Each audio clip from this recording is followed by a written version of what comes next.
billion, and the reality is the contracts had been signed for those coal seam gas projects before any approval process had been contemplated. I mean, that's one side. The other side surely is the billions of dollars required to fund them.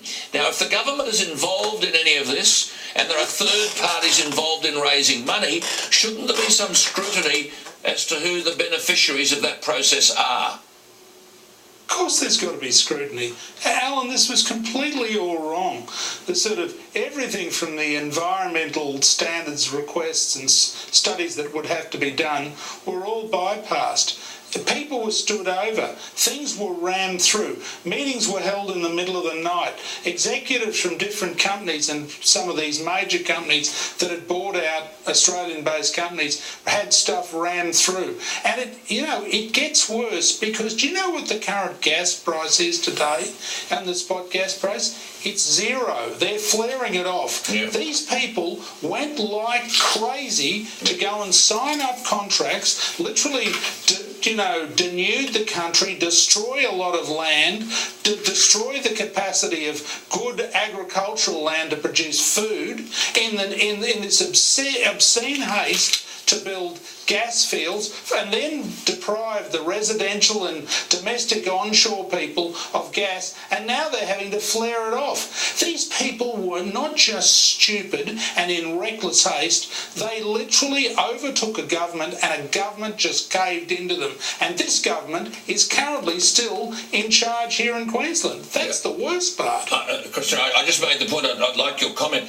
How can, in any process, a millionaire wanting to build an airport, there'll be no money available to the taxpayer, how can he be given and gifted 40% of the airspace, which is the training space, I might add, for those helicopter pilots who are working in the defence of our country? That was an airspace created by the national government in 1942 for war times so that we would have a mechanism whereby our war resources could be exercised. Now, suddenly 40% of that airspace is given to this man. Not 1 cent has been paid for it. How on earth can that happen?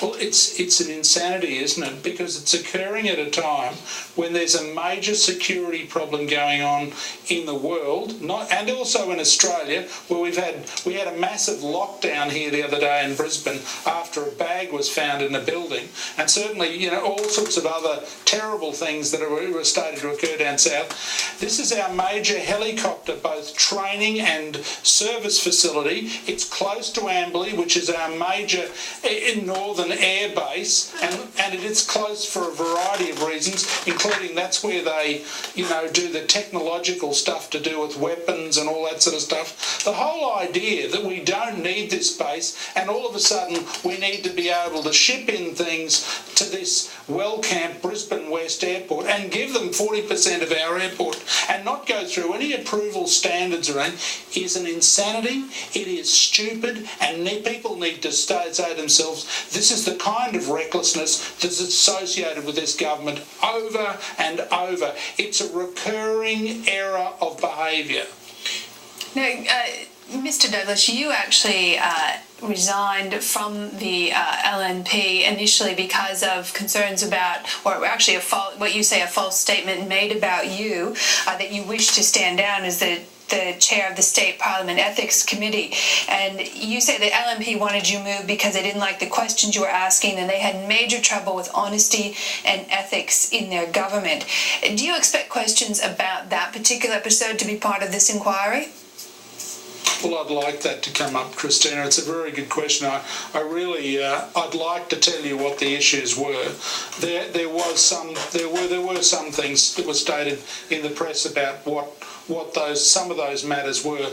They were very, very serious matters, and they went to the heart of governance. And in fact, I would put it to you, the seeds of corruption were starting well in advance of what I was raising, but at that point in time, that if I didn't take action, and the severe type of action that needed to be taken, I believe that in fact it was all, they were done for, and that if I didn't try and turn it around, in other words, try to stop what was happening with a new chairman they were trying to place in and trying to ram through some things and through the ethics committee, I thought that probably that there would be problems that would occur in the state that we may never be able to fix correctly. Now that's a serious statement for a politician, but I've